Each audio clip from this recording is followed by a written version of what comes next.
everybody, and welcome to Charlotte Sports One. This week's episode of the Midweek Meltdown, a show dedicated to pre- and post-game content for the Carolina Panthers as well as the Charlotte Hornets. As always, I encourage you to hop into this conversation and let your opinion be heard. To join the show, it's easy. I posted a link right in the chat. I'd like to thank John from Ink Tank, all of my creative friends, and the online community, and of course, all of you for tuning in and spending your Wednesday evening with me. Please like, subscribe, and get down in them comments, and let's have us a good chat. We got lots to talk about, so let's get right in it.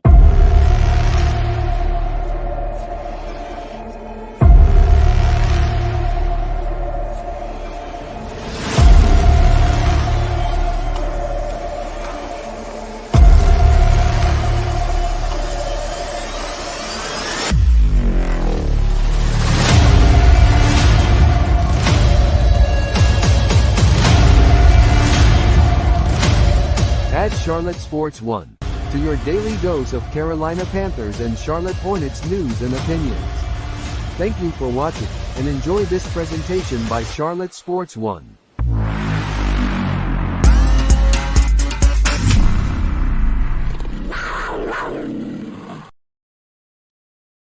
All right, that was awesome. So, welcome to the show. My good friend Deez, how are you doing? Man, I'm doing great, and I just about jumped up and ran out the door after that intro. That was amazing, bro. That was really good. Thank you. Loved it. That was Thank you. that was fantastic. That's the best stuff I've seen. Thank you. I know we did our pilot episode last week. You had a lot of material ready. And I realized after watching the replay from last week, I probably carried on a little bit too much for all the info you had.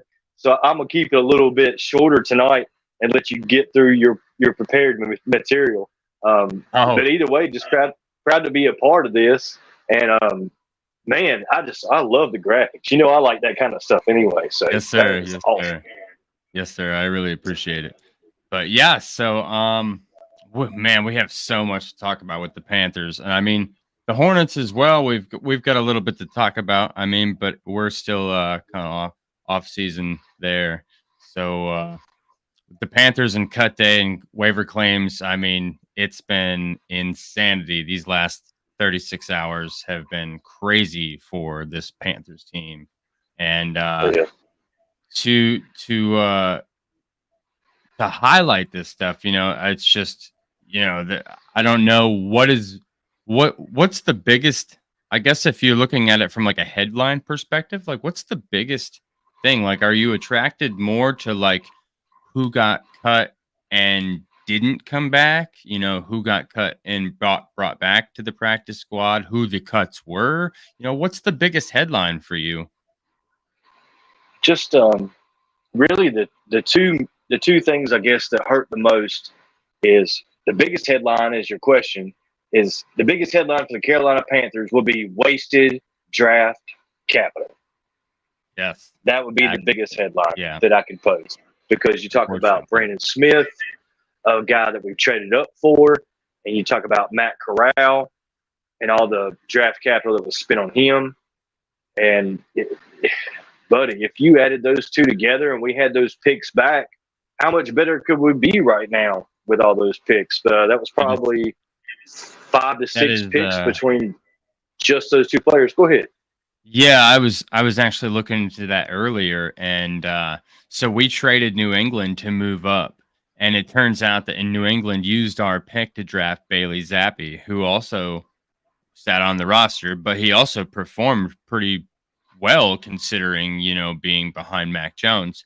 I will say, so if we would have stayed there and kept that extra pick, we still would have got a quarterback that we cut this year.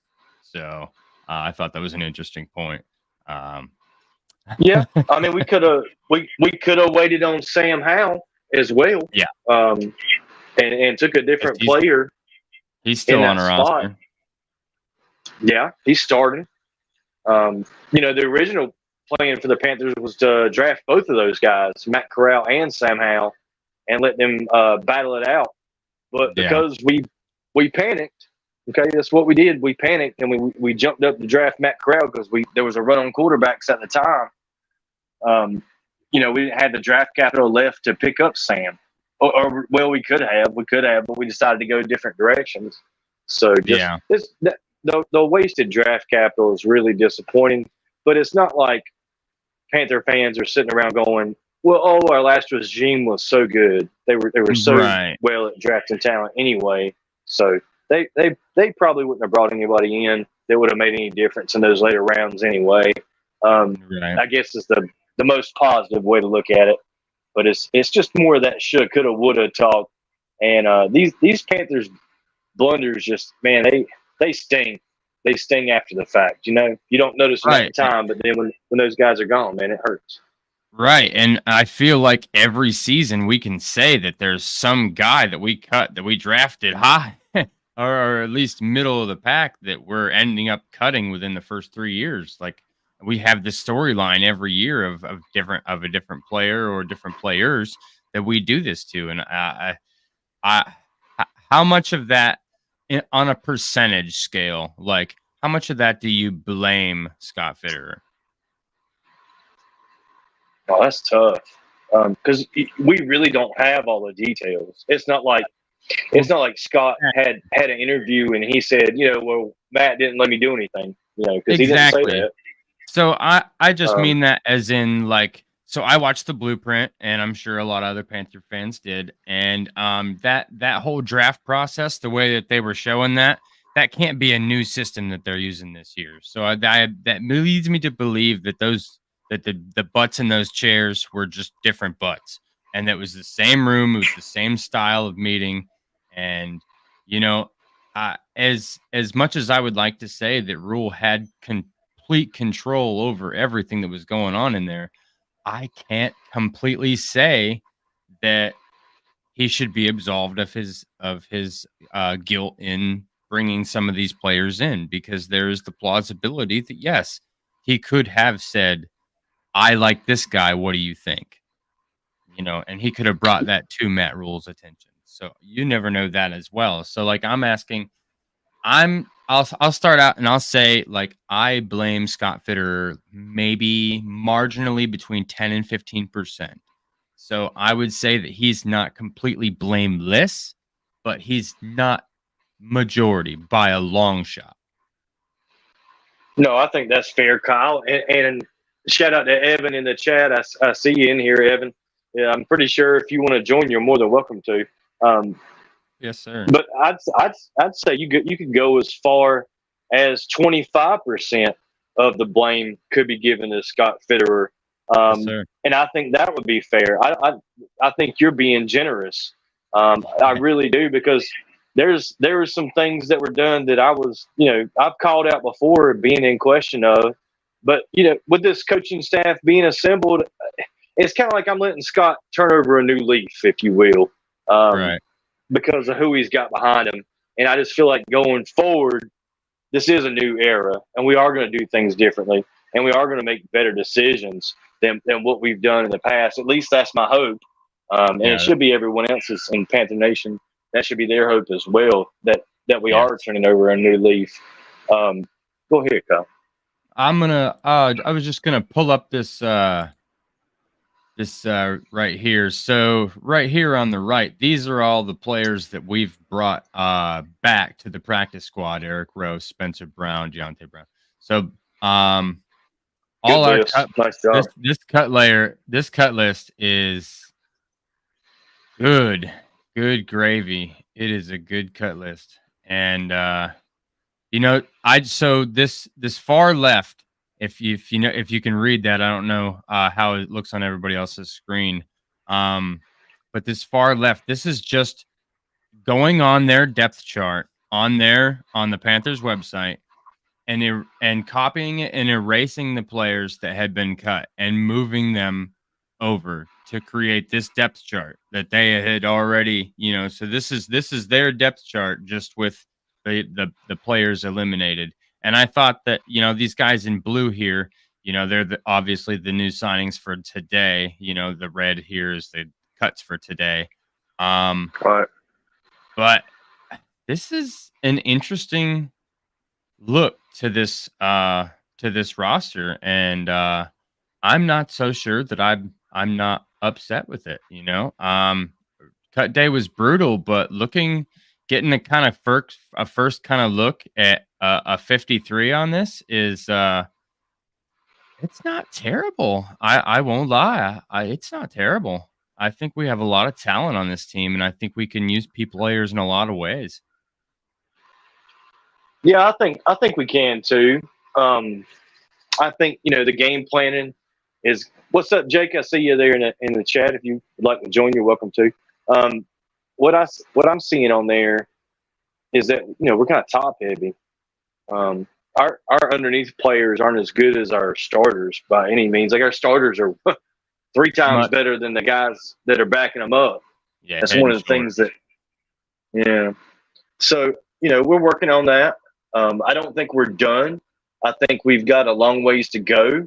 I think we're going to continue to see the Panthers to make moves as more and more guys are released because other teams aren't done either. No. They're going to still be tweaking. And I really feel like the Panthers are waiting on some of these late cuts, like the people that – like today. So we let go 3 today. So that might be what we're looking at for other teams, like the guys that just barely didn't make the team and what we're trying to pick up. And the lack of movement today makes me feel stronger that that's the case because we only brought on 3. They could have done a lot more, like Darius Rush, for example. A lot of people wanted him on the Panthers, but nobody put a claim on him except for the Kansas City Chiefs because clearly they were last because they won a Super Bowl.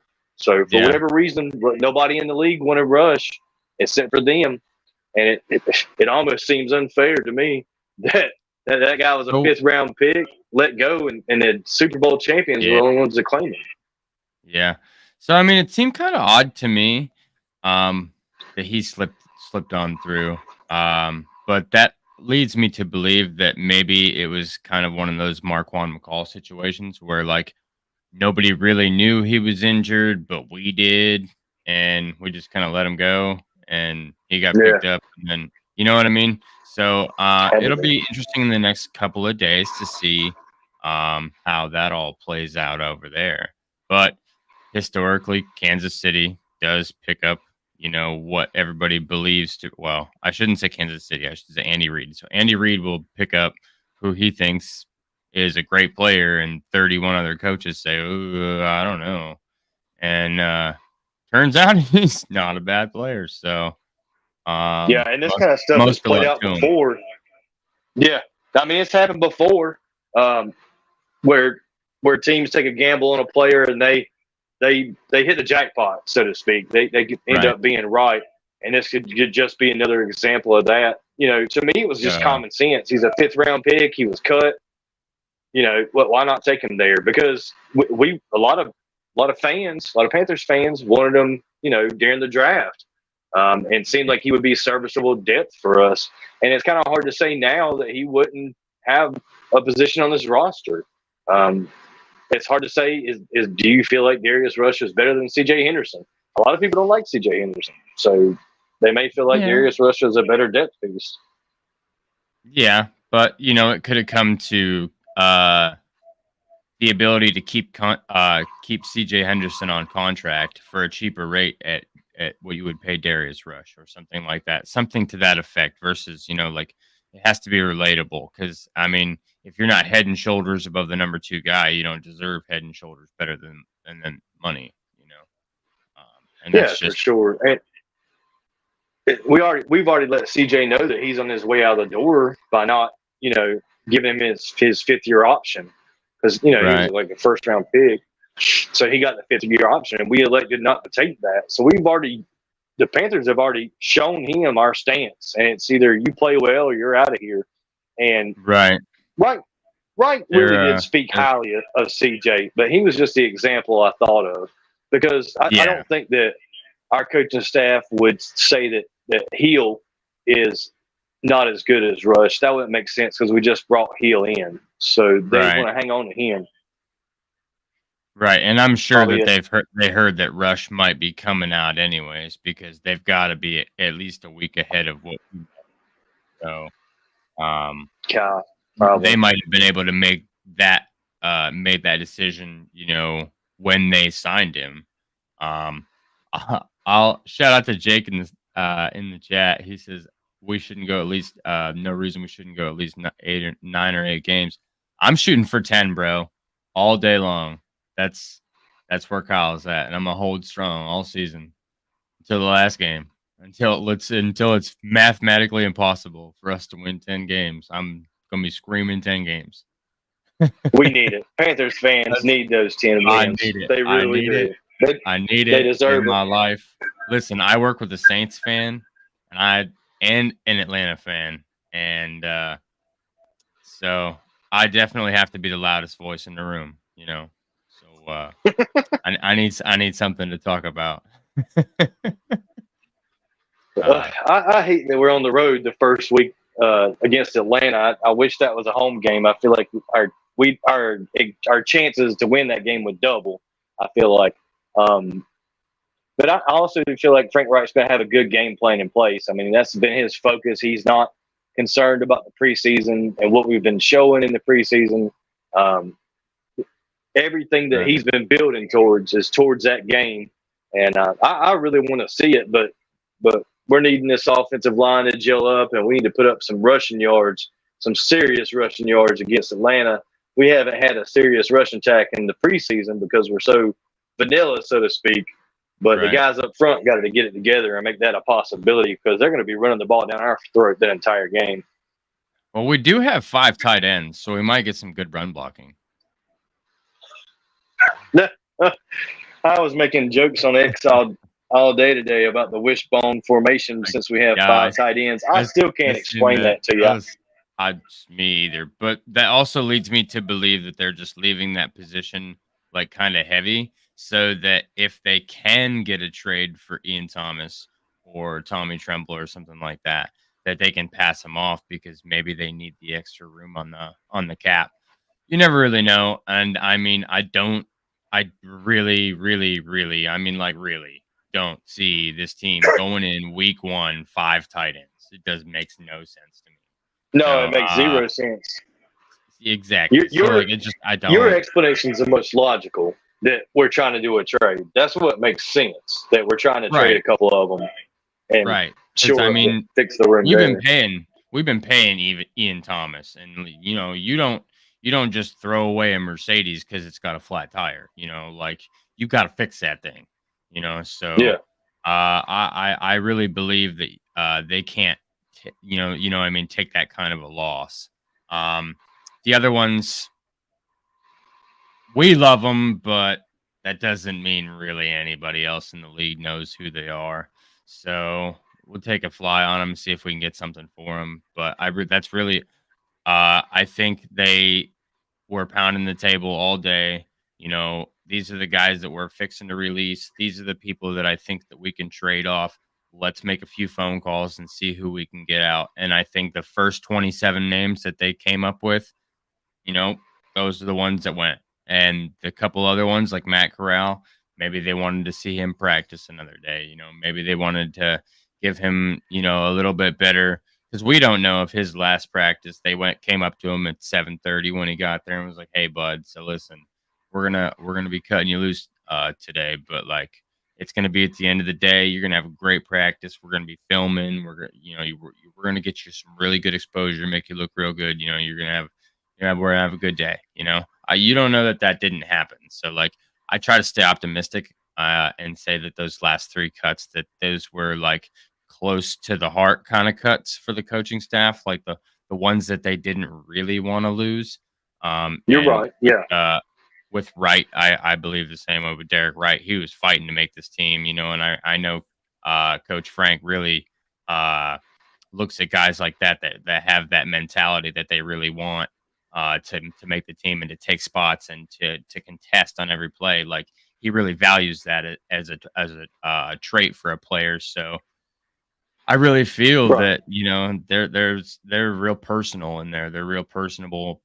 They seem like the kind of coaching staff that's not mechanical, and they're not just churning out players, and well, if this guy performs, then if he doesn't, then we'll get this guy. They're interchangeable. It's just parts of a machine.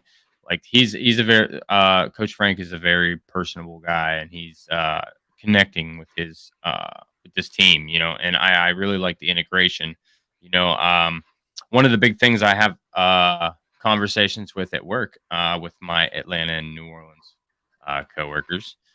They say that we are a new team and we have no gel and everybody's new and all this. But to be honest, the continuity in that room, along with the amount of experience that they have, and with Dom Capers and with all these, it's just storylines of the legacy that we had, that we built in one off season.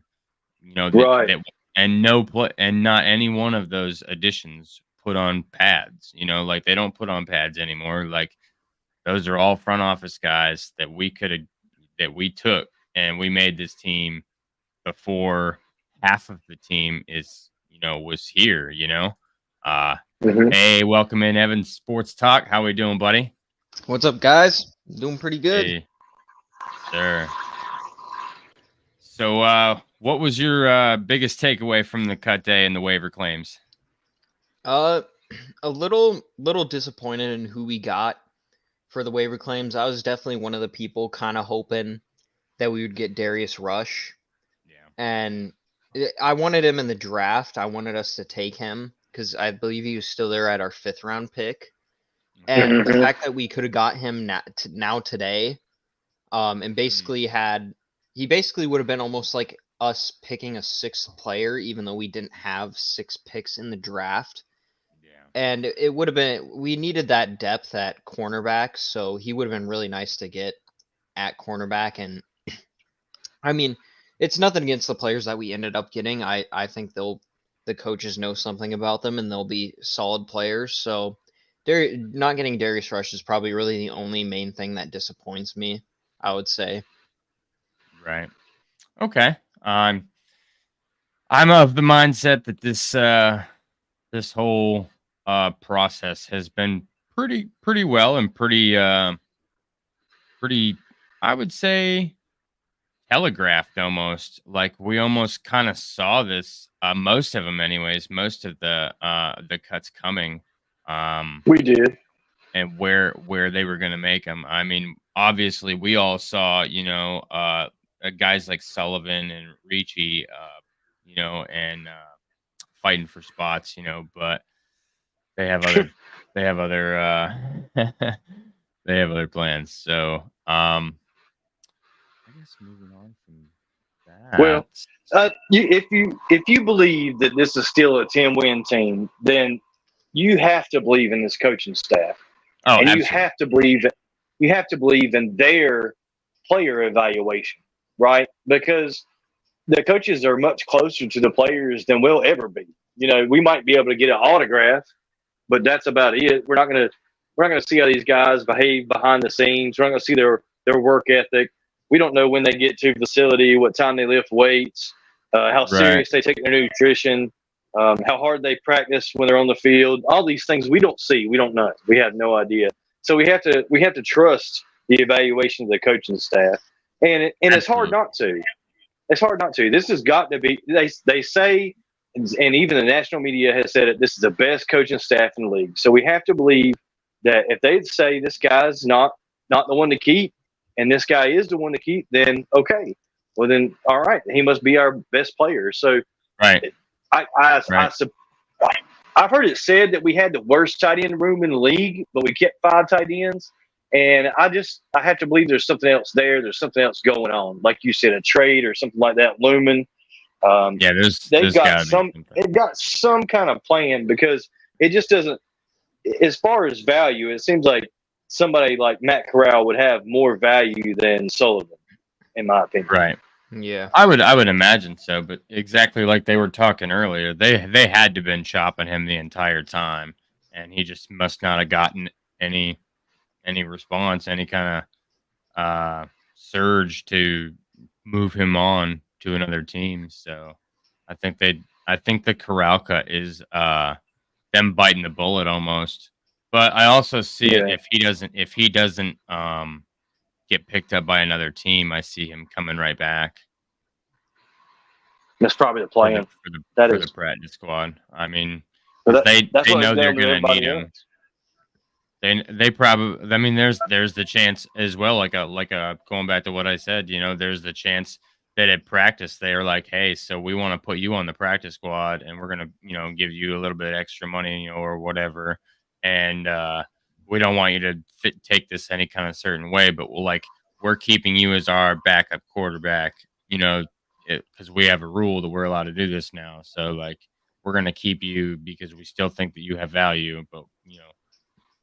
Yeah, it could have been that kind of a situation, and we will never know that. But I'd like to think that uh, Fitter slash Rule wasn't just incompetent and reaching, and just like quarterback thirsty, and just had to get one, and then they're like, "Oh shit!" So I I kind of think that might be a little bit of the reason they got him in that draft. I know some people kind of mention that, especially when we traded up to get Bryce. I hope they weren't, but it seems like maybe they were. The fact that they traded up for him, and I'm kind of surprised that we didn't get even a little bit of value for him in the trade market. I mean, even just like a seventh round pick or like a sixth. Like I was surprised because he can definitely be a solid backup quarterback, and there might be a team out there that feels like they can develop him to be a solid uh, second string or to even possibly be their starter. yeah, I mean, I don't know how many more games I would take Baker over Matt Corral. I think Matt Corral at the end of this season, playing as he is, I think with a better offensive line, he might be better than Baker. I mean, but that's that's just my speculation, and because Baker sucks. Well, I mean, that's truth. That's the truth, Kyle. Matt Corral never played with the starting offensive line to put out any tape. He never played with a starting halfback to put out any tape. He never Right. played with the starting or number one wide receiver group, which nobody believes in here in Carolina. He didn't even get to play with those guys. He No. played with guys that were practice squad talent only, and that was the best of what he played with. So if you want to say that we never got a proper evaluation on him, I think that's fair because we haven't seen Matt Corral out there with a good group of guys. We just haven't. And Right. if he hasn't had the opportunity to prove it, that's why I'm hoping he just comes back and goes on the practice squad because it just seems like we cut a guy who never had a chance to really prove himself. Right. I agree. Um, and it kind of cycles back to what positions do you value more? And um, I know this is definitely not the truth, but do they really value five tight ends more? That's crazy to me. But I know it can't be the case. It can't be reality. Like I'm gonna wake up tomorrow and there's gonna be a trade for one of those guys.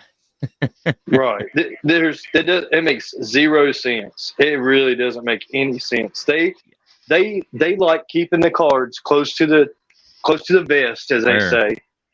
I They swear. don't want to give up. Yeah, they don't want to give up any information as to what we're doing or what we're planning or what we're thinking about. And just like Frank Reich said in his interview earlier this week, he said the reporter said we have no idea what this defense is going to look like, and Frank's response was good. That's what we want.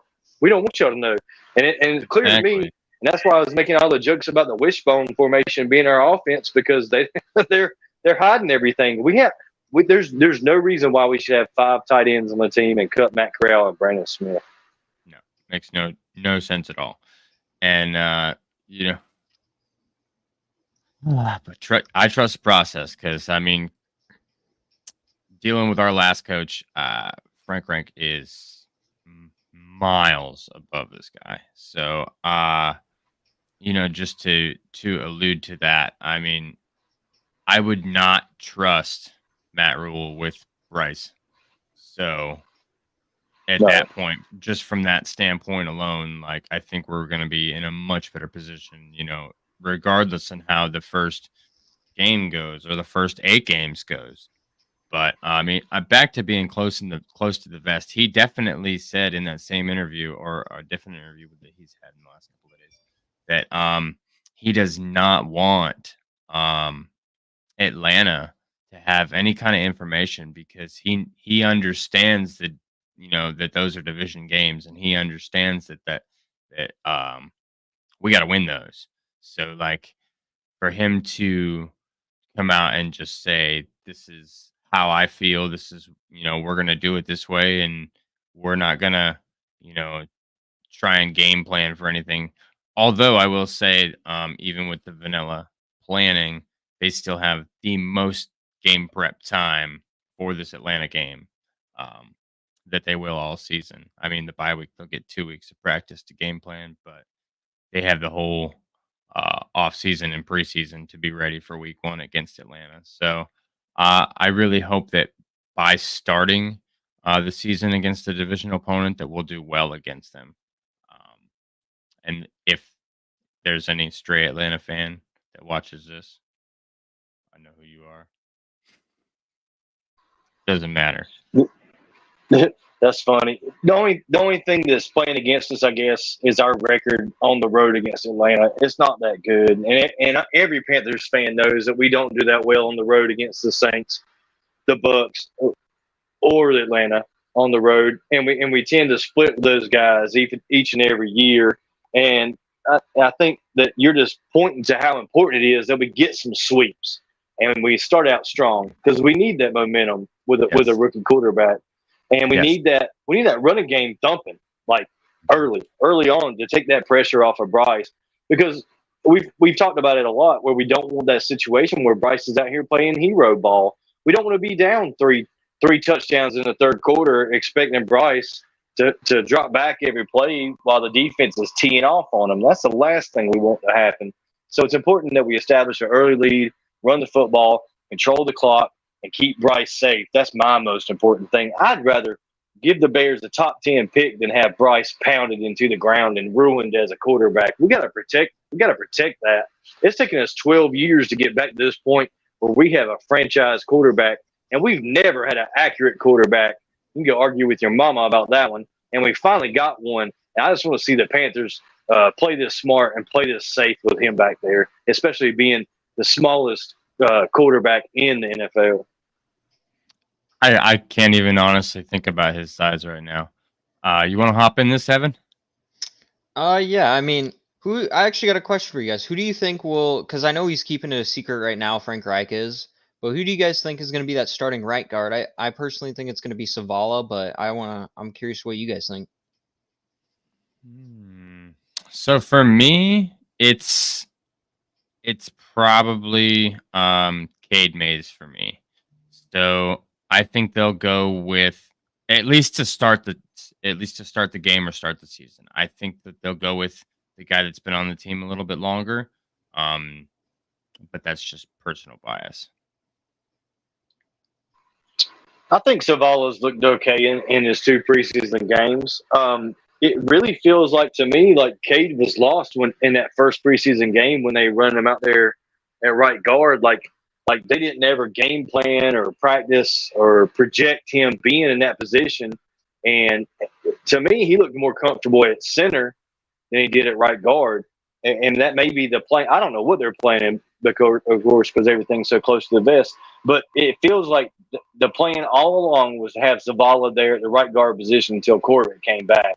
Like they said that Brady took a few steps at left tackle, but not much. And they definitely never moved Brady to the other guard, the right guard, I think. Yeah. Whatever.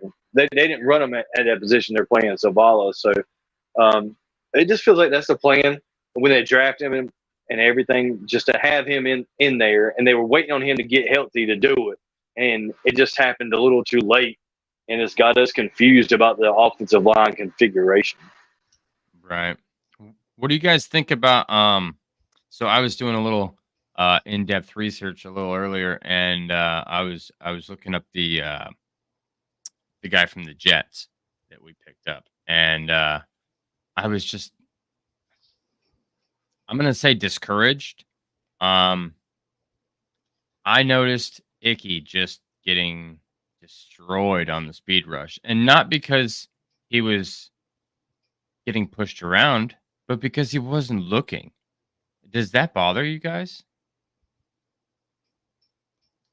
Mm, maybe I think it's a little bothering. I think he'll definitely pick it back up again for sure, even if it takes him like a couple games. I'm hoping that, and I think it'll probably happen because I mean he's our left tackle of the future. As long as he continues to develop and continues on that rise that he had from last year.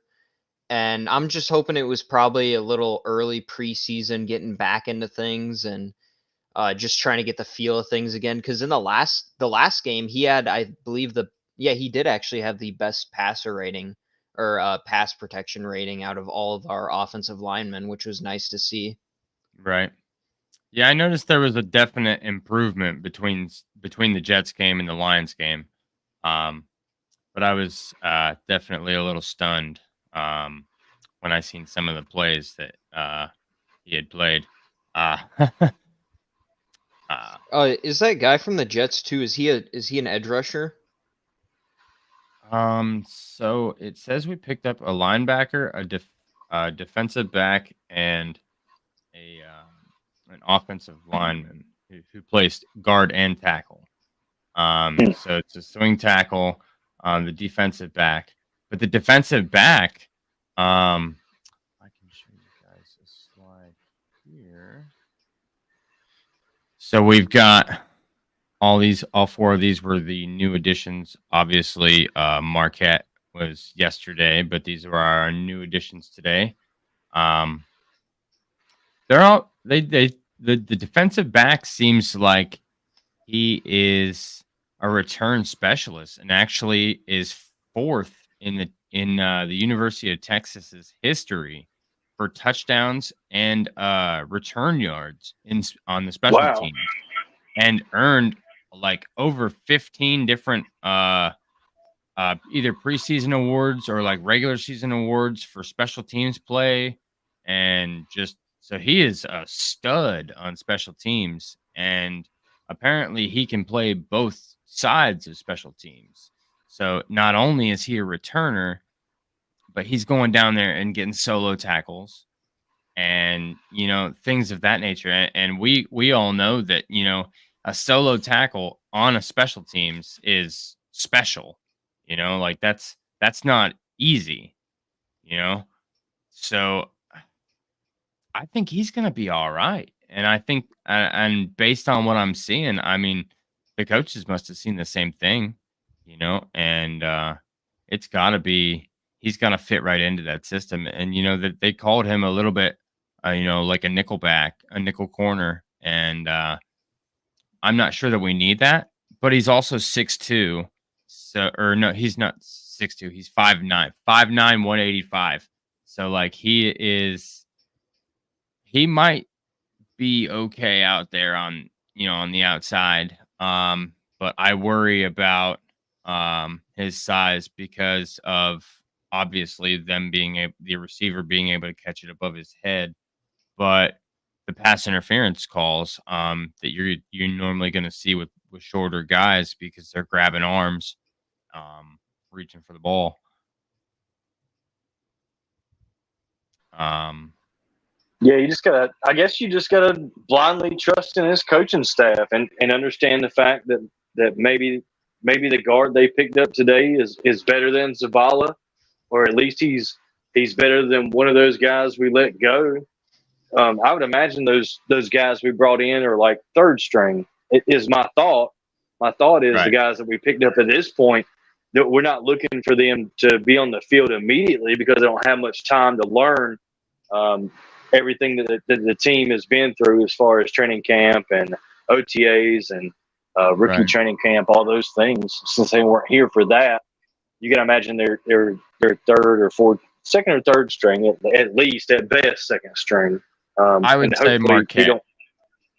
Marquette Yeah. would be second string, or And at least like on the road to it.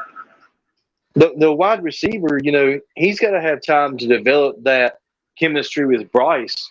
And I really felt like we needed to bring one in, and I'm glad we did. And it looks like the guy's explosive and exciting. So I think Yeah, it's a good addition, but it's going to take some time before we bear the fruits of that acquisition. I know you were yeah, talking about like week 8, I think it's something going to like be that. 6 to 8 games before we Yeah. actually start seeing some of these guys like really start performing to the level that the coaches saw the potential that they would perform at. Yeah.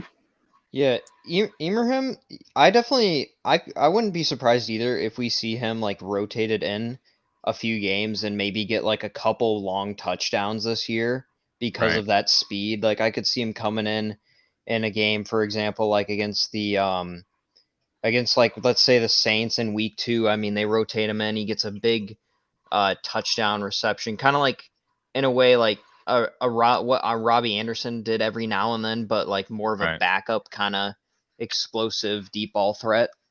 Right. And he did say, Frank did say that he likes the attack by numbers and the rotations and using his full roster to be able to attack a team, and that would ring true to that. It does. It, I would also have to say though that this team, we are very top heavy, and the majority of our top string were here, but there's a good amount of them that were not here last year, and that have only had the chemistry of 2 or 3 months. So these guys might gel a little faster, being that this isn't like a tight knit group of 3 to 4 years that have all been playing together. This is a relatively new group uh, overall. So it might just be the kind of melting pot, and we have Bryce, and we're gonna make it work. And this is the plan, and the plan is good. And there he is. There's the Mhm. pickle. How we doing, Mister Sir? Oh, I'm doing good. How are y'all doing today? Good. Great, Mr. Pickle. Good to see you, man. Wonderful. Wonderful. All right. So pickle. What I'll ask you. What's your biggest headline from the cut day and from the waiver claims, like the one that Oh, jumps off the page for you? well, I do like some of the updates that we've done. Even the tackle that we've got that we added the practice squad that really I don't know that's been released yet is Sharp. Um, I like him I like him quite a bit. He's on the practice squad, but I truly don't see. I think he'll actually be elevated to the regular roster pretty soon, maybe in the first couple games of this year. Uh, Yeah. uh, uh, I also, I, I, I, I guess I like the way that offensive lineman have that we got from the Saints have 20 years experience or 20 starts. I thought that was pretty cool. And the fact that he's, I guess I chatted briefly with the Saint guy today at work, and he said it was the dude actually has he the way he sounded, he was a lot like Cade Mays. He's played multiple positions. He's played Yeah. right and left guard. He's played right tackle. He even has played a little bit of left tackle, but uh, that was before they got their rookie they drafted a couple years ago.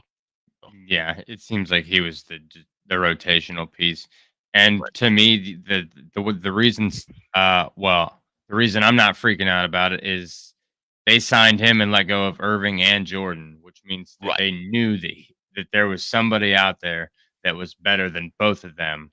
So they let both of them go and sign somebody else to be their dependable backup that can move at different positions.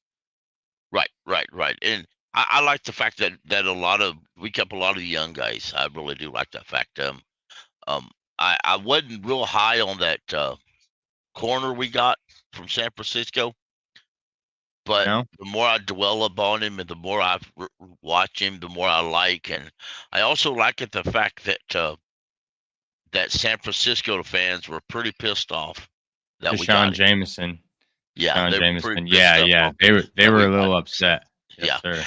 I did. He is kind of short, and I wasn't happy about that part. But what can I say? I'm short, so we got a short quarterback. Man, Why not have a short? At least Bryce true. ain't the shortest guy in the room anymore. So you got No, to. well, no, he's not technically. No, other guy's No, 5'9". yeah, yeah. So, And he so says, and Bryce even said it to that guy last week. There's a big difference between 5'9" and 5'10".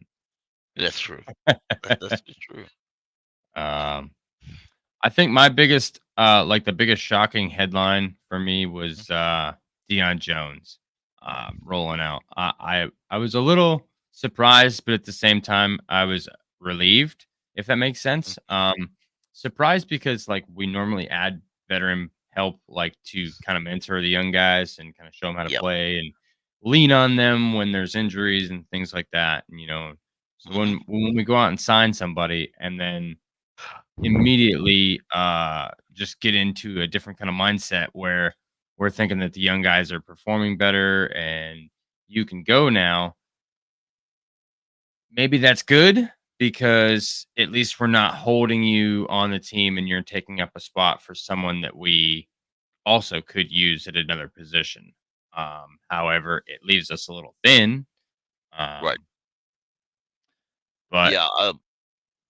I do agree. They and I really am not certain about the guy they added today for linebacker. I haven't even looked into it. But Roots. yeah, I know he came from the Jets and he was undrafted, so I'm thinking, well, this guy's got to be good at something. He's got to. But at the same time, we did have him down in Spartanburg. So Yeah, they evidently must have did something or saw something while he was in Spartanburg that they really liked. right. So That was one thing I picked up on. yeah, so evidently he should be okay. I mean, I know I like Jones. I thought Jones was a sticker around here.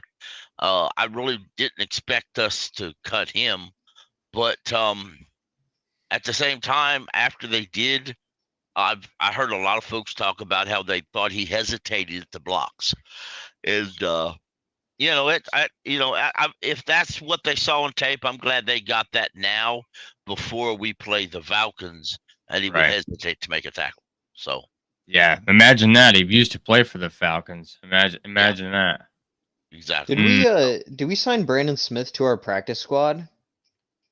Brandon Smith, Yeah, uh, I don't know. because I'm actually kind of curious because I know that since we waived him as well, I'm Oh, actually I got what you're saying. I No, we don't did think not. so. No, and we I have got I got Eric Rowe, Spencer Brown, Deontay Brown, Raekwon Williams, Iku Leota, Jordan Thomas, Stanley Thomas Oliver rather, Mark Milton, JD Lorenzo, and Justin McRae. right, and there's a few. There's another tackle named Sharp. Yeah. And somebody else that I don't think is actually on the list yet, but they've been added. We can have like 16. And the last time I looked, and it's been a good couple hours. The last time I looked, we had like 3 or 4 spots left on the practice squad, and I Right. expect one of them is from, I'm assuming, Matt Corral. Yeah. On the practice squad. I would imagine so. Yeah, exactly. And I know some folks said that they didn't think Matt Corral would make it past waivers, or that's what Panther PNP said, and I've heard a few folks online say it. But Bailey Zappi made it through waivers. I was and he really high on started him for the coming out of Patriots. college. yeah, that was Yeah, surprising that he made it through. Exactly. I had thought for sure that he would make it past waivers because I thought there's too many teams that need a quality backup at least, and some Right. teams that maybe even need a starter. I thought that the Cardinals would take him. He's still on a rookie year. He would be better than Josh, who they're going to start, and I mean, there was a few other teams I thought would take him, but I'm surprised he made it through waivers.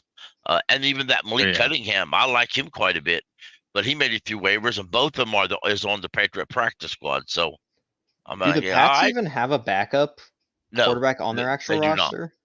They do not. They don't have One quarterback. They don't. No, It's a little I looked. gutsy. Yeah, it is. A couple hours ago when I looked, they were the only two folks added to the practice squad for the Patriots. So now several of the Panthers have found themselves on the Kansas City practice squad. Yeah. Keith Taylor's on the Kansas City practice squad, and a couple others. But that's why I think Matt Corral will make it through waivers and end up on the practice squad. So Yeah, same here. I really believe that they had a conversation with him that they were going to bring him back. Right. What do you think they're going to do with 5 tight ends? So I don't think they actually have 5 tight ends come the regular season. Not going to happen. Day one, when they make that get on the bus to go to Atlanta, there's not 5 tight ends on that bus. I guarantee it.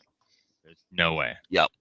Now, one thing I'm curious about that is what position they would target if they're going for a trade with them. Like, it's kind of, I wonder if they're going to go for like cornerback depth maybe, or another linebacker. I honestly believe that they're holding on to they're going to hold on to a couple of players that they know that they're going to cut and waive, so that they can have a couple of practices with these new guys and really see what they've got and what their depth chart might look like, and then maybe a couple days are going to go by where they have the ability to make another cut and be able to go get somebody. Right. I wouldn't be surprised if we tried to add a defensive lineman, but I just don't. I think that they haven't found the guy they like. Because we've got 5 defensive linemen, and I'm just not. Some of these guys are like LeBron Roy. Nick Thurman has some experience, but LeBron Leroy, he's a rookie. I think he's undrafted. He has a year experience, but anyway, I'm just not certain about some of them. So, right, but I really believe that there's another set of waivers I think may happen. I don't know if the Panthers will be interested in any of them. But like the ones released today, for example, Arizona got 7 folks off the waiver wire. So they claimed 7 different people, so they had to cut 7 folks. So, second round will come around, and I think that's when they'll start making a couple more decisions. And then generally after tomorrow or Friday or something like that, they kind of get on track to where they're concentrating strictly on the Falcons, and the roster is kind of set. But right, and they're practicing and game planning for that. Right, and that was the thing that I was kind of caught up in. I understand that they were calling vanilla plays for the preseason, so that when the preseason was over, there was only a very small window of practices between that last preseason game and today. So when they're out there now running the stuff that they're actually going to run and seeing the players go through these reps. So to me, it's almost kind of like it's day 1 training camp all over again. Because how much of this have they honestly been running? Yeah, you're right. You're right. Right. And some of these folks will be inactive when we play. And on the official depth chart, they have Blackshear at the primary punt kick returner, followed by Marset. Yeah, I was. Yeah, they don't even have that rookie. Yeah, they don't even have that rookie Jameson on there yet. Here, I'll pull this up for you, Pickle. Okay. This depth chart that I made here.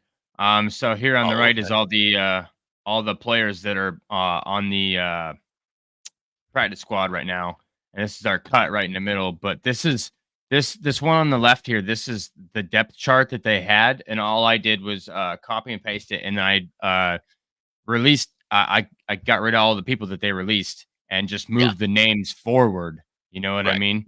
And Yep. added, the ones in blues. Obviously, they came in today. But I mean, like I was telling Deez and Evan Sports Talk here, like I'm not so upset with what this depth chart looks like. No, I agree. I do. I do. I was glancing at the depth chart today at work, and because a lot of this is kind of, the official depth chart has one thing, and over the years I've learned that the official depth chart is there, but most coaches don't follow it.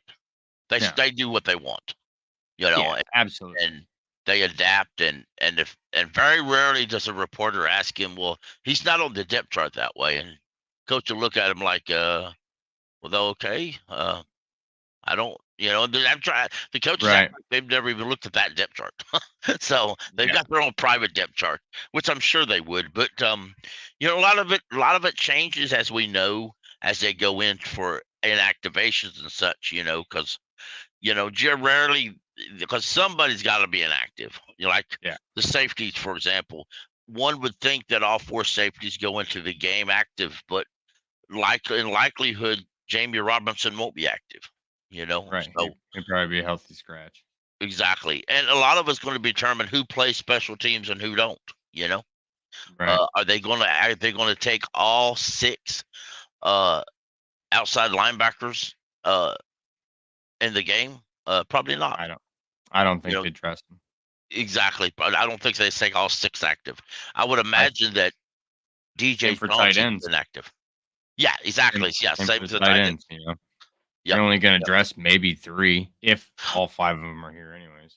Yeah, exactly. So it varies. So like the offensive line, they have 9 offensive linemen. I didn't realize that they had that many, but I would imagine, honestly, providing they get a quality practice and everybody produces good, I would imagine you're going to see Nash Jansen and Ricky Lee inactive, because Cade Mays and Calvin Throckmorton, is that his name? Throckmorton? Yeah, Throckmorton. What a name. Yeah. What a name. That really rolls off the tongue. It does. I mean, well, my last name's Picklesheimer, so I don't reckon I should complain about Throckmorton. We'll call him TM. Yeah. So Calvin, that's what they call him, Calvin. But Calvin. because that's his first name, I think. But those are your 2 vets anyway. And and it makes it interesting because in 4 games you'll get your right guard back. So then you'll have to regulate one of these to either the cut or the practice squad. So because you generally don't go in, you don't carry 10 offensive linemen in a game. So I would imagine Ricky Lee's probably the odd man out there. I would imagine, but I'm sure by the time they get through practice, they'll figure out in honestly who can really play left tackle. I'd imagine in a game, if Icky was to go down for more than a couple plays, I'm just assuming, I would imagine that Brady Christensen would kick out to left, but that's just me imagining it because I'm not certain. I know that Calvin and Cade Mays both has played left tackle, so I'm sure the coaches are running through a lot of different scenarios in the game. Oh yeah, absolutely. So let's swerve here. What else can we talk about with these Panthers? How about the fact that Cameron Peoples, we're pounding the table for him, and he fumbles the ball on the first play, and then totally pisses away his chance. Yeah, exactly. Totally just pissed his chance away. Yeah, and you know what, and sometimes I guess I may seem rude, but I've just seen so much of this before that it's often see fan favorites that are And then they just, but shout out to a guy like Dante Brown, who's been in the NFL for a few years already, and he fights off I think this is his third year, and he continually to fight off the weight issues he's had, and he nearly made a roster, and he fights back. He's still on practice squad, Yep. They actually signed. There's a running back that they signed. Let me see if I can't find his name. They actually signed. Joe Person reported that former Giants running back Rashawn Corbin will be joining the Panthers practice squad, according to sources. He's a former FSU back, the Giants' second leading rusher during the preseason. Interesting. Now, I've watched some briefly tape on him. Now, I'm telling you, that dude can move. Yeah. Is he a speed back, one cut? Is he power back? Yeah, I think he's a speed back. Let me bring up his profile in just a second here. Right on.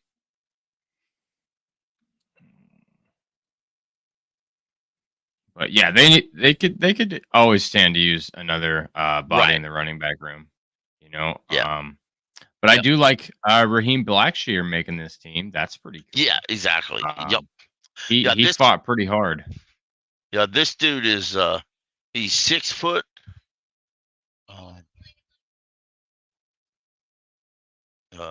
He had 35. He's 6 foot 220 in 35 career games. This is in college. He had 320 carries for over 1,771 yards. That's 5.5 yards average. He has 14 touchdowns with the longest of 89 runs. He's at 60 receptions for 362 scores. Like I said, I've watched a little bit of him.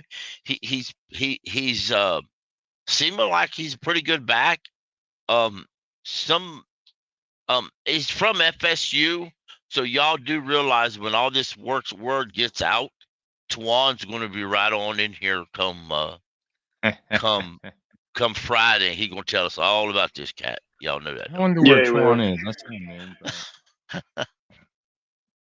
So we'll see. I mean, 4 running backs, but yeah. Well, that's what I'm saying. You got this cat. We got 2 running backs on the practice squad. Right. So that's just gonna, because we got Spencer Brown and this guy. So I as it normally happens, I think they'll at first they'll go with both, then they'll decide which one they like, and I think as the year goes on and the need goes on, we'll bump one of them out of the way. Right on. So yeah, probably so. It just doesn't feel like whatsoever that this coaching staff has done, and we've really just got to trust their evaluation on these players, because all they're doing is replenishing our depth that was never coached upon, and apparently, at least that's what we were told publicly, that they were never coached up, they were never taught anything. So going forward, we can expect development from our players, which we haven't seen over the past 3 years. Mm-hmm. Right. Yep. He was on I'll pop a link in your chat there. He was on NFL Network or NFL Good Morning Football, and they talked about his running style. I haven't watched it, but they said that he's a strength. They said he has his overview is Corbin has a decent size and good vision. He will need to play with some better decisiveness early in his reps, as his play speed and quickness are unlikely to aid him through eluding NFL tacklers. He responds very well to block development and runs with some pop. It's hard to find an area of his game that really stands out. So, and he does have experience in college as well as returning kicks. So, okay. So sounds just kind of middle of the road, honestly. I mean, we don't. we don't know what the coaching staff asked for. The coaching staff could have put together a list of criteria, and they say, hey, scouts, we got these UDFAs coming available, or these cuts coming available from these other teams, and we need a guy that does this, and we need a guy that does that, and we need a guy that's really good at this. And it just feels like that's what we're seeing right now. Like this is very targeted. This is a precision plan. They have an idea of what they're looking for, and they're just out there scouring the NFL to find guys that fit those traits. Right. Yep. And I think with Tepper's added input this year, and the things that he wants to do, I agree with what Jake said in the chat. We need to fill the bank again, and I believe that the roster that these coaches have built, whether we question the cuts, whether we agree with them, whether we would like to see different people, I think they have done what they've achieved, started to achieve to do. And that was, to get people interested and to get this crowd and this stadium filled up with a crowd of people that are not the opposing fans, that are not, these other fans that are coming in and just roaring out our defense, and it's just unbelievable. I can't stand it. So that was the big thing for me last season was I hated to see like when the Falcons would come in and the bank was more red than it was blue. That's insanity to me, and I truly believe that one of the focuses that they had this year was okay. Look, because I mean, we all can understand that that this is a league based on money, So Yep. if you're not making it, you need to find a way to make it, and I think they got with upper management and was like, listen, guys, we're not putting enough good football on the field for people to even want to buy the tickets. So like now we're gonna open the pocketbook, and now we're gonna really talk about let's make this team better, and let's really add to the strengths, and let's bolster our weaknesses, and kind of move on into this season with the mindset that we're gonna be more electric, we're gonna be more talked about, we're gonna be just more more in the conversation. Right. So I really think that that's the direction that this team is going. And all these cuts and waiver claims, and they're not over yet, but I will say that for the majority of it, I'm pretty happy. I think we all did a little dance when Jordan and Irving were cut. Oh yeah. So For sure. I really couldn't have asked for too much more on that front. So to be transparent, I trust them enough that they know what they're doing to just not even question it. But by the same token, I'm super interested to see how they continue to develop the players that they kept. Right. Right. Yeah, They will. They've done pretty good as far as as far as trying to rebuild. I mean, a lot of folks need to understand that it's not a 1-year process. It's and Right. so many folks just forget that. They get in a hurry, and it's like, well, we want it run now, or we're so close to this, and it may seem a little slow, but hey, It's a marathon, not a sprint. exactly. So it takes one step at a time. This draft combined with next draft, this team appears that they don't mind to sign some free agency, but they're just not going to go out and sign 15 free agencies at the highest market price just so they can win 1 year. Right. And Right. even if they were of that mindset, I think it would be next year. I think Yes. maybe we might see that next year where we're not going to have a first round pick, where we're not going to have, but I think it's 6 picks next year. So maybe we see some more free agent signings, some bigger names come in here next year, and it's, Bryce's second season, so maybe with, 8, 9, 10 wins this year, we see 4, 5, 6 veterans come in, and, we make like an honest try to make a run, which would be ideal in my book all day. Right. Well, all that depends on the success of this season. If we don't have any struggles and our opponents do struggle, especially to say like if Derek Carr was to have a bad year with the Saints, which is totally possible, he might not necessarily be super successful there in his first year. Then that's going to depend on how aggressive we're going to be going into that free agency. But there is going to be more money there. There's going to be more money there than there was this year to sign some players. So they're definitely going to make some signings. And I like the way they've set up this year, because this year a lot of these players are on prove-it deals right now. If they don't perform this year, they're not going to be back next year, and that money is going to be available for us. And that's one of the things that I think Scott Fitterer has done well, and Amir Suleiman. He's done a good job of that. Like, because DJ Shark may not be back, and there's a Ian Thomas may not be, and there's many, many, many more that need to play good this year to be here next year and be on the salary cap.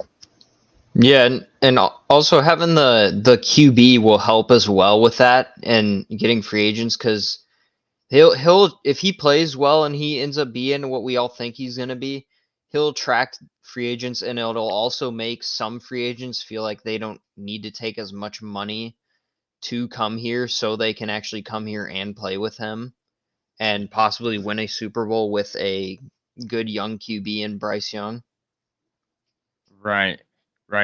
I agree that Bryce Young could very easily become the magnet that attracts these bigger name players, to want to come down here to Charlotte to play. That would be, in an ideal world, the most amazing thing that could happen to this team, or that has happened to this team in the last 5 years, anyways. Just to have that level of intensity and the willingness to win. I'm hoping that Bryce puts that on display this year, and I hope he really, really shows all of us, that he was the right choice, and this is definitely his team to run, and he's going to run it to the playoffs. And that is the hope, honestly. Damn, he's already started to put that on tape in the preseason already. I mean, his processing is fantastic. His ball placement is fantastic. Who's not to say that there's not like 3 or 4 or more wide receivers that want to come to this team next year because of how accurate Bryce is when he throws the ball. We've seen plenty of occasions where the quarterback's accuracy is able to frustrate the receivers, and the receivers actually get mad and yell and scream at the quarterback on the sideline, just like Robbie did Sam Darnold. So, yeah, that can absolutely be a draw, and that is our greatest hope, I guess, right? That people want to come and play with Bryce Young. Yeah, it specifically too, like maybe even like a wide receiver 1. Because if none of the guys that are on our roster right now are our wide receiver 1 of the future, it would help with bringing in his accuracy and ball placement, will help with bringing in a guy possibly like T. Higgins or Michael Pittman or some of those good receivers that are going to be out there this next offseason. Right. They're going to look at this team and say they don't have a number 1, but they have a young quarterback that's doing some ridiculous, amazing things. So let's go hook up, Yeah. and, but yeah, I agree with that 100%. He could attract a big name receiver. He could also attract, let's say, he could even attract the attention of another like lineman. To be honest, I mean, he could get somebody that wants to come in and just loves his energy. You know what I mean? Calling the huddle, calling the plays, running the offense. Somebody could just really like that, and come out, make him want to come out and keep him safe. I see that as a potential as well. I actually saw something today too that's pretty interesting. Sorry, D's, but there was something from Mike K, I think, talking about a possible, or no, it was the Cat Crave. They talked about a possible Curtis Samuel Panthers reunion where there's like a mock trade that they kind of did there, and it was kind of interesting because I was like, he wouldn't be a wide receiver 1, but he would be a interesting wide receiver 2 trade for and bring back because, I mean, he might not be a 1, but he's a solid maybe number 2 or number 3. Yeah, I get that, but like it's like instead of having a 1 and a 2 and a 3 and a 4 in Carolina, we have like 2 2s and 3 3s and like a couple 4s, and we're like, we'll figure out which ones. Yeah. It's I don't know. The bad part about that, it's just my opinion, is Curtis is just, bless his heart, he's just hurt all the time. I mean, he's more injury prone than DJ Chark. He just is, and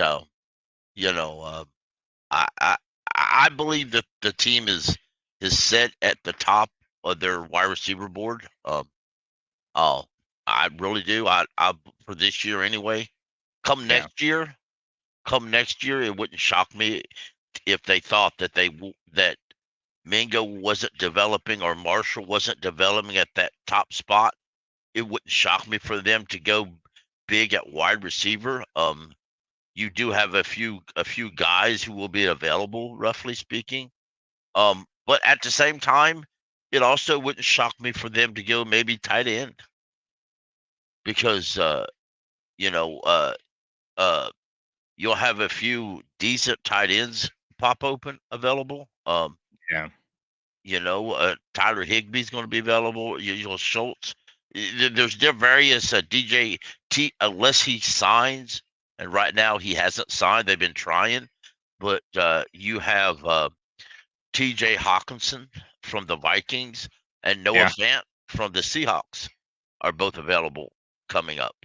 So if you think that route and you say, okay, bring you an extra tight end, because Reich did like the 2 tight end sets quite a bit up there in with the Colts. So at wide receiver, though, you do have the guy from the Bengals everybody's high on. So you got a few others wide receivers that's going to be out there. That would be interesting to play with that Thielen connection even more than we already have, apparently, and bring in Hawkinson. That would be insanity. Yeah. That would be pretty cool. Yes, I would like that myself. That would. But, I don't think they're going to hit me up and ask me what I think. So no, probably not. Hawkinson and Hurst together, tight end 1, tight end 2. Hawkinson and Hurst. Yeah, I'm down. You sign me up. Hey, we'll start a petition on X, and we'll all get on there and sign it. There you go. We'll do that. There you go. Yes, sir. We'll all be very willing to give up at least 3 of our current tight ends. Yeah. I'm sorry.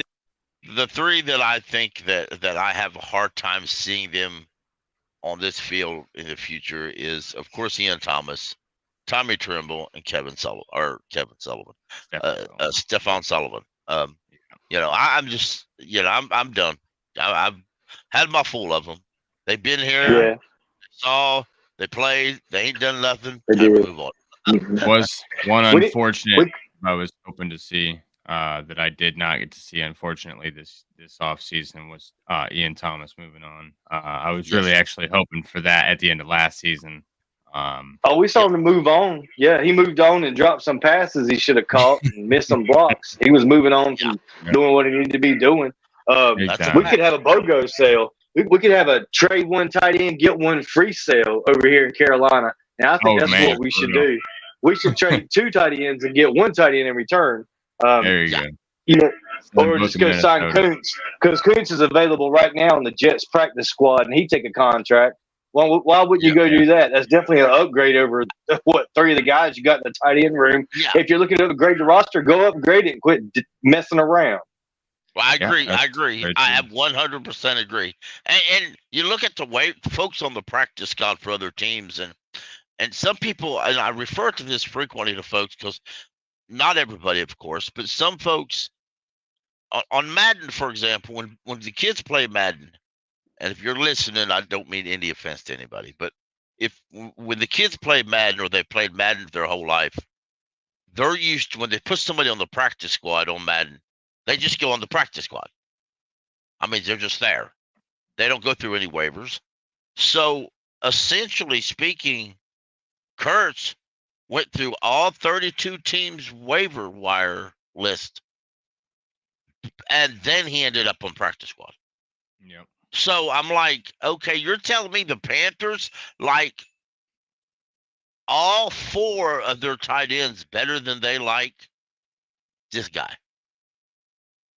Is he an upgrade over her? Well, maybe not, but nonetheless, Almost. He's an upgrade over Ian Thomas. He's bigger. Right. Yeah, he's faster than Hurst. Yeah, I mean, to me, he's an upgrade over. Okay, we have 5 tight ends. Maybe he ain't an upgrade over this one, but he's an upgrade over these 4. Yeah. In a heartbreak. Sure. So, In a heartbreak. Absolutely. The guy runs a 4.4, and he's almost 260 pounds. Why would you not go sign? If you're an NFL coach with over 10 years experience, and you can't teach a 260-pound, 21-year-old how to block, then you don't need to be on this team. They need to go get some talent in here. I don't know what they're doing. They're deceiving everybody is what they're doing. They're laying this elaborate smoke screen out so nobody can tell what's going on. But they're doing a great job of it, so shout out to them, I guess. Yeah. We'll make the decision, come week 1 if they were fools for doing it or and for all we know, we could actually come out in an I formation and use Ricci as a fullback. Yeah. I want to see more of it. Yeah, I don't think that's what we're doing, but what do I know?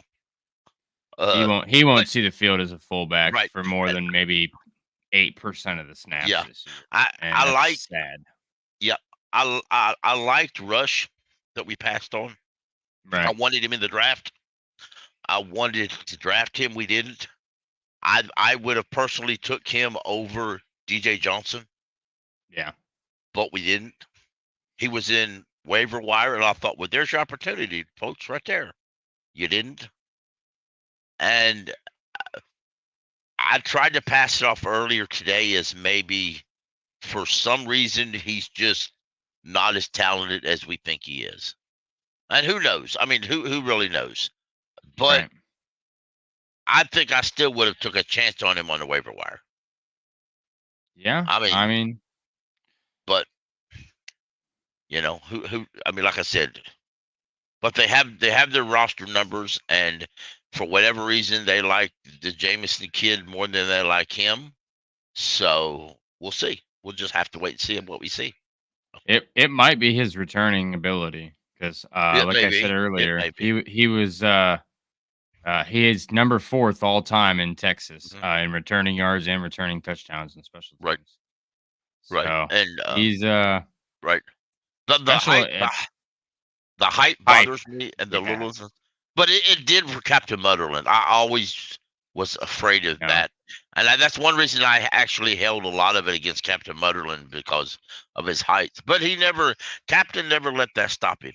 He never let that hold him down too much. So who knows what this kid's got? And he's not the first short person ever to make it in the NFL, and he ain't going to be the last. So no. So all right. Well, let's skip on to this next part, and we'll do some Hornets news. Yeah.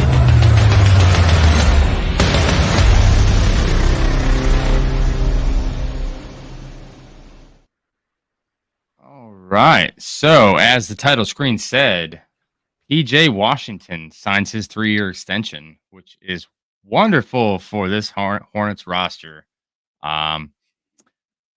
Washington had the choice of taking the 1 year, $8.5 million qualifying offer and then enter unrestricted free agency and chose not to. He took the smart money, 15.5 million flat. So it was it's actually structured since then. More details have come out. That it starts at a little over 16 and then decreases in value over the next 3 years with 500,000 each season as an incentives for games played. I believe it's 84 is the number because he played 83 last season. And the minute count is very similar to that as well. You know, it's just marginally higher than what he did last season. So um, they put him on a produce kind of deal, and we're really hoping that he's going to be either number one or number two in rotation. Either way, I feel like the Hornets, when you talk about their roster, you know, their starting 10, they really could just move some pieces around because they have what I would relate to the Panthers. They basically have two number twos at a couple different positions. You know, there's not like a clear like, hey, he's a superstar, other than you know our boy Lamelo. Um, so Washington last season averaged a career high 15.7 points per game, and he can defend in the paint. He's a very in demand stretch four, and his 3-point shooting did take a dip last season, coming out at 34.8%, but his production is still, you know, decent for you're going to pay someone in that position. He was the 12th overall pick in the 2019 draft coming out of Kentucky, and uh, as a Hornets fan, I'm very happy and very content with um, bringing PJ back. I'm glad he did not test the market this year with the injury history that we had last year with Lamelo and everyone else. I see that they brought in Brandon Miller, and obviously he's going to be a starting piece moving forward. But just to have the depth on the roster, I couldn't think of too many more players I wanted more than PJ Washington. Um, to also in Charlotte Hornets news, they are releasing they released the images of their new jerseys design this year. It's the classic 90s retro style as seen here. Um, just your basic so excited teal, about that. your basic teal. We did bring back Buzz, so Buzz is on the shorts again. So that is That's awesome. beautiful. Those look really good. Part of the jersey design this year. It's just overall just a really nice jersey design. And obviously, as you guys can see, I have the Stadium Series from last year. We'll have new two new jerseys also later on in the season to reveal.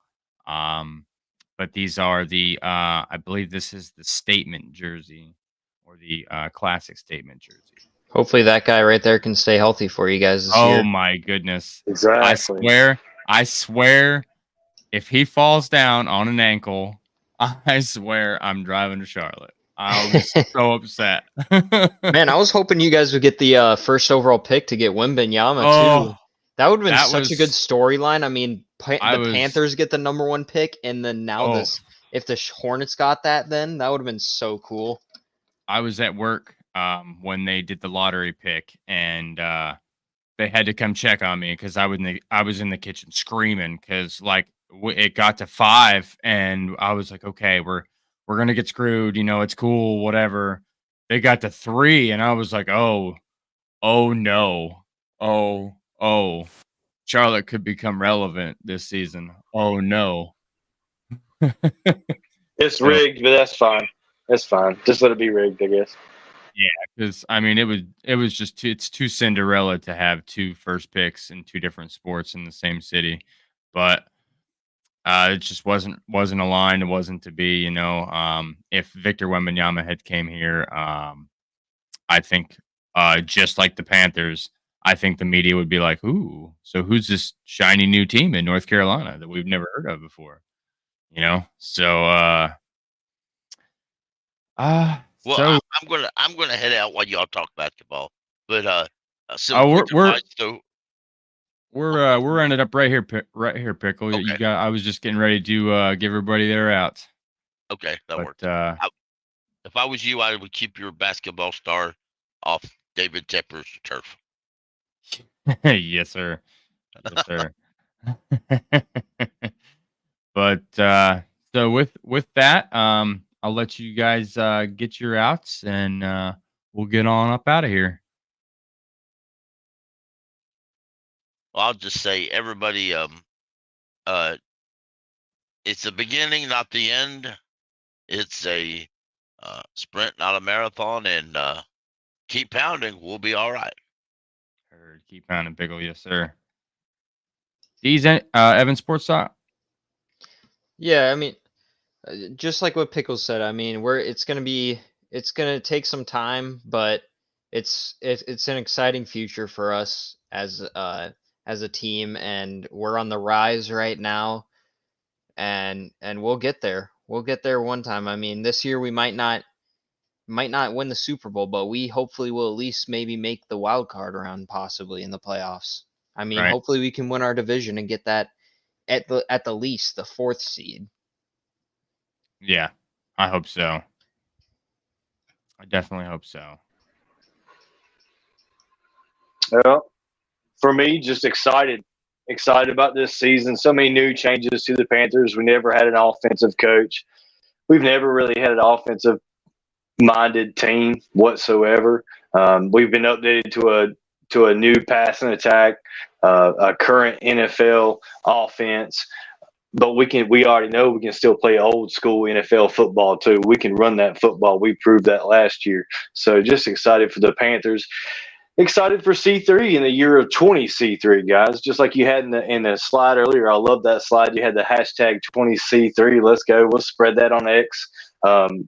If you're watching this video and you're looking at a place for some Charlotte Hornets content, you need to follow Charlotte Sports One. The rest of us, Friday night free for all. Me and Pickle, of course, and Kyle always comes in. Evan's been coming in here recently to the Twitter Spaces 6:30 p.m. That's on Monday and Thursday. Monday and Thursday on X 6:30 p.m. Catch us there.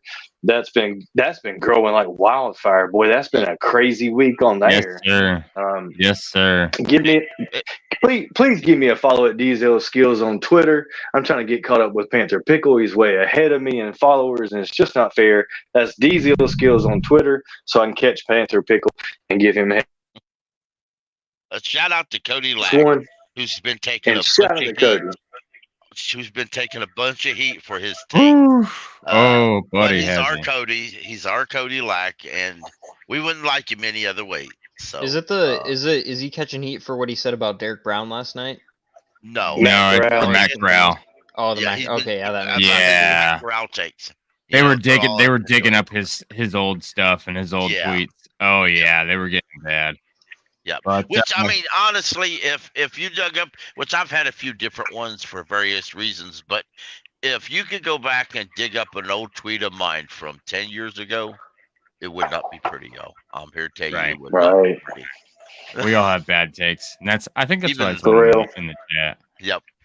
But for I appreciate you guys so much for coming on the show, having this just great discussion with me, joining me on Wednesday night, and to all of you watching, join me next week, Wednesday at 8 o'clock for the midweek meltdown. I'm Kyle. Peace.